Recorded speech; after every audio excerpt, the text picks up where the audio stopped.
a marriage to a woman, if you ask a woman what marriage is, you think she would go, it's a union between two in front of God, and it makes us legitimate in the eyes of the Lord Jesus Christ. No, it's security.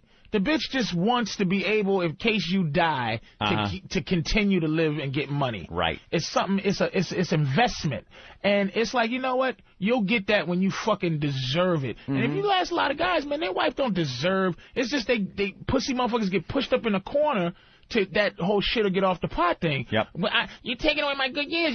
He's like, I'm not ready to marry you yet. I'm not ready to marry you. You can go. You know what you can go do?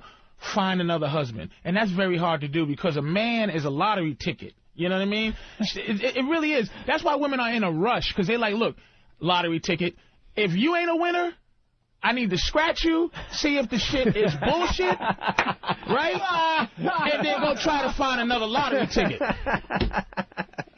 That's really funny. That's why they want to get married over a year or two. You're a scratch ticket, and it's like, you're not a... Look, if you ain't gonna marry me, man, this ticket's no good. It is an expiration. You don't want to leave it unscratched in the glove compartment for that long. Exactly. Yeah. And then they go, if you don't do it, then I gotta go start playing the lottery again. Yeah. Because they don't have their own skill base to, like, go and get a man and make him want to marry her. And the older the girl gets, it's not like she's getting the set for life tickets anymore. Exactly. She's getting those little, you win $2 here, $5 there. It's athlete. Women have to look at themselves as athletes. It's an age. There is an age thing. There, like I said, you come into the basketball league when you're 19, you can jump over everybody, you can run faster than everybody. But when you get 30, man, you cannot.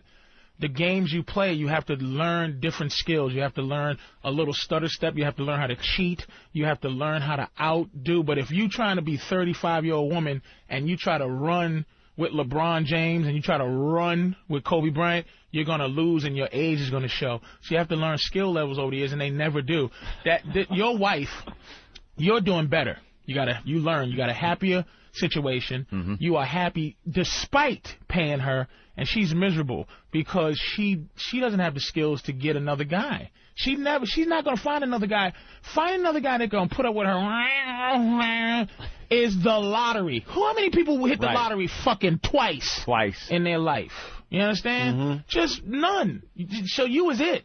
Listen to what happened to John. John? Hey, good morning, guys. How are you? Hey. Friend of mine got a loan right out of college, took all the money, and built a house. He literally designed it from the ground up and went over there and worked on it every night after he got out of work. So he gets married a couple of years later. His wife moves into his house. He comes home from work one night, finds his wife in his bed with another guy. She files for divorce from him. First thing the judge does is tells him, my friend, to get out of the house. Get out the house. Yep. So the woman naturally moves in with the dude.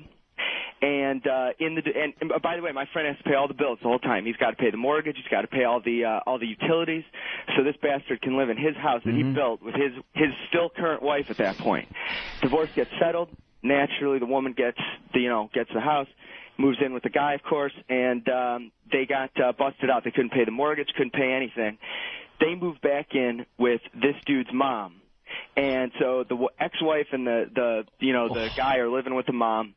And his house is up on the market, the one that he built. Broke.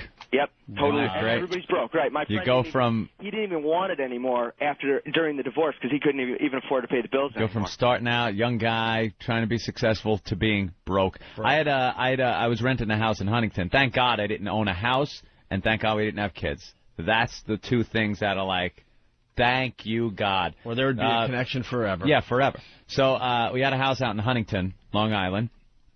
And after the $40,000 thing happened, I'm like, there's no way I'm going to now call her up and ask her for my possessions in the house. Right. Because those things are now hostage that can be used to negotiate. I didn't have a lot of things, but there were some things I wanted, my computer equipment, a few toys, little things like that. So I waited till she was gone one day, went to the back door, smashed the little window out, and crawled through there and got my stuff, loaded it into the truck. But here's the kind of criminal I am. Here's the kind of bad guy I am. I swept the glass up, sealed the hole back up so the cats wouldn't get out, and left a note.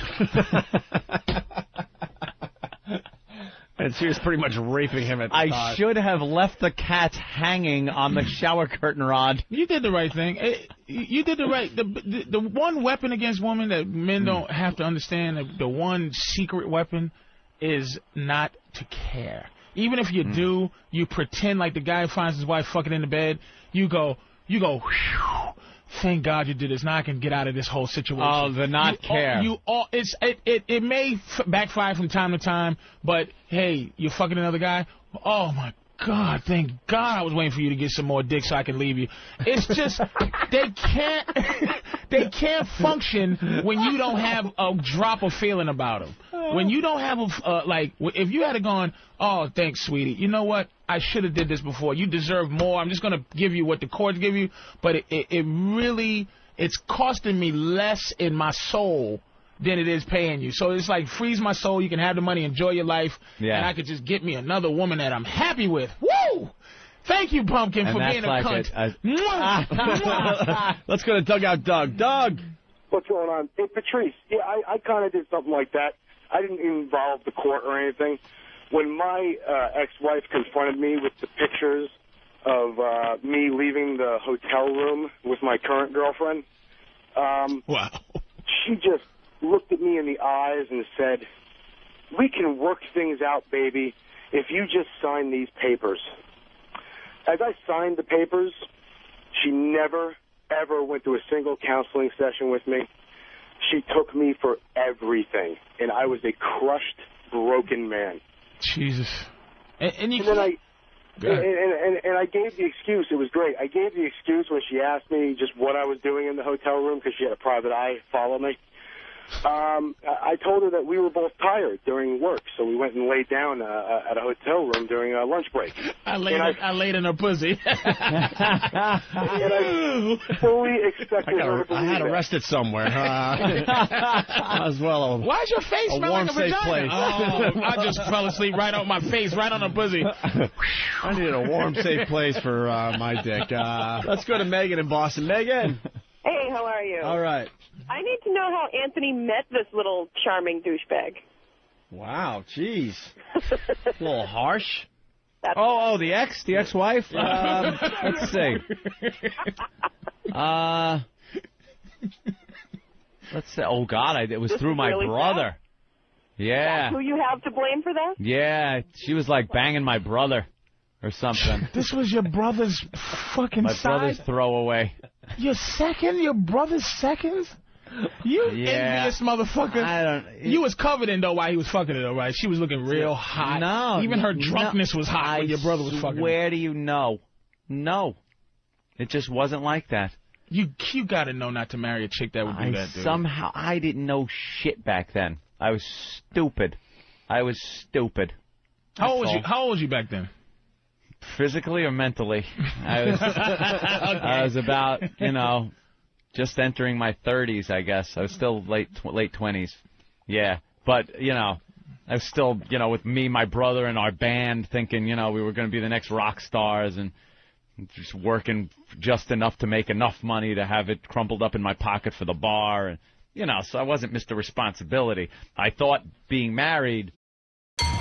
Did you know you could be wasting over a quarter tank of gas, underinflated tires, improper alignment, using the wrong oil, faulty would boost me to the next level, where I would then kind of become like an adult, because I still, no matter where I went, I was a kid. Yeah. My mother and all of her crowd that she hung out with at the bar she was tending at, like I would go there and I was always the kid. I'm almost 30, and I'm still like, hey, it's Rosie's kid, I was like, when am I not going to be a kid? And I thought maybe that would propel me to this level of manhood, adulthood. Right. Chuck, Albany, what's up? Hey, O&A. Hey. Patrice, you kick ass, man. Hey, file for divorce in March, real quick, fellas. Paternity test in April. Test came back on my 2 kids, found out they weren't mine in June. I have to pay that cunt $684 weekly. Weekly. For child support on kids that aren't even his biologically. New York State law, man. New York State law. Once those kids, after the age of 4 years old, man, that's it. You're fucked. You got to pay till they're 18 or till they finish college. For kids that ain't yours? For kids that ain't mine. And I filed for the divorce and was granted a divorce due to You know who's writing a book on this whole divorce in New York thing?